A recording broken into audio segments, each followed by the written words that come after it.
কোয়েল পাখির ডিম দিয়ে আজকে কি হবে বলেন তো? তো চলুন দেখে নেওয়া যাক। আসসালামু আলাইকুম এভরিওয়ান। তো আজকে কোয়েল পাখির ডিম দিয়ে আমি নুডলস রান্না করব। তো এখানে প্যানে আমি গরম পানি উঠিয়ে দিয়েছি, সঙ্গে সয়াবিন তেল দিয়েছি। সয়াবিন তেল দেওয়ার কারণটা হইল নুডলসটা ঝরঝরে থাকে এই জন্য। তো এখানে হচ্ছে আমি নুডলসটা ভালো মতো সিদ্ধ করে নিয়েছি কয়েক মিনিট। করার পরে ওইদিকে ঠান্ডা পানিতে ধুয়ে নেওয়ার জন্য রেখে দিয়েছি, আর এখানে প্যান আবার দিয়ে দিলাম।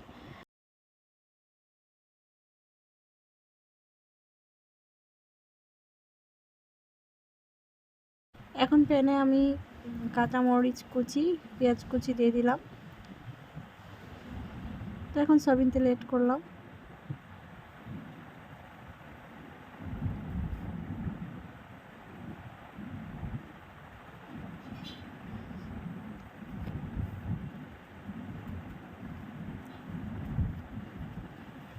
এরপর এটি ভেজে নিচ্ছি।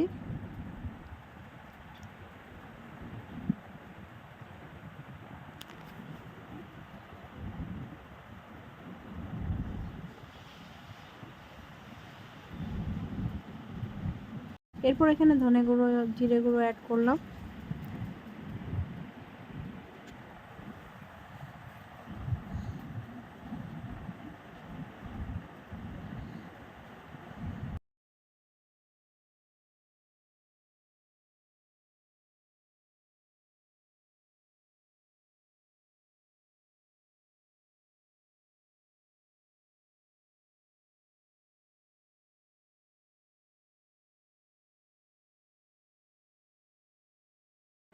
এখন এখানে নুডলসের মশলাটা অ্যাড করলাম।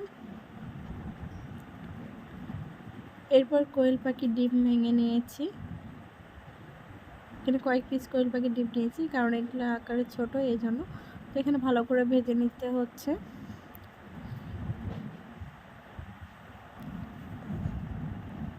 এভাবে ভালো করে কিছুক্ষণ ভেজে নিব, তাহলে পুরো ডিমটা রান্না হয়ে যাবে। এখন এখানে নুডলসের মশলা অ্যাড করে দেব।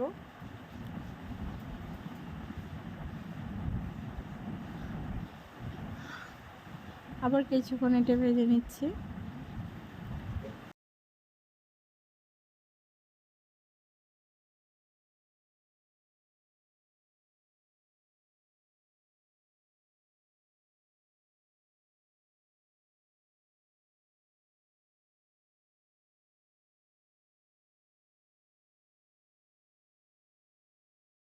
এভাবে কয়েক মিনিট ভেজে নেওয়ার পরে এখন নুডলস দিয়ে দেব।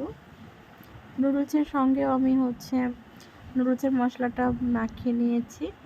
তো এভাবে দিলে পুরোপুরি নুডলসের মশলাটা ভালোভাবে পৌঁছায়।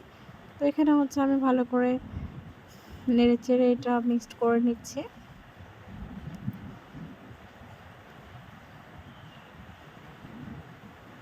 তো আপনারাও এই রেসিপিটা ট্রাই করতে পারেন। ছোট বড় সকলে এই রেসিপিটা সবাই অনেক সুন্দরভাবে এটি পছন্দ করবে। আর এখানে কোয়েল পাখি ডিম দেওয়ার কারণে অনেক পুষ্টিগুণ আছে। তো সব মিলিয়ে মাশাআল্লাহ এই রান্নাটা করে দিলে আপনাদের পরিবারের সকলেই খুব মজা করে খাবে। তো আমার এই রেসিপিটা ভালো লাগলে অবশ্যই লাইক কমেন্ট শেয়ার করবেন, আর একদিন বাসায় ট্রাই করে দেখবেন। তো এখানে ফাইনাল লুক দেখুন কত সুন্দর হয়েছে না। এখন আমার খাওয়ার পালা। তো টেস্ট করব এখন।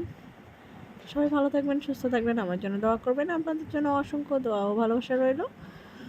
অনেক অনেক শুভকামনা, আমাদের জন্য দোয়া করবেন। আল্লাহ হাফেজ।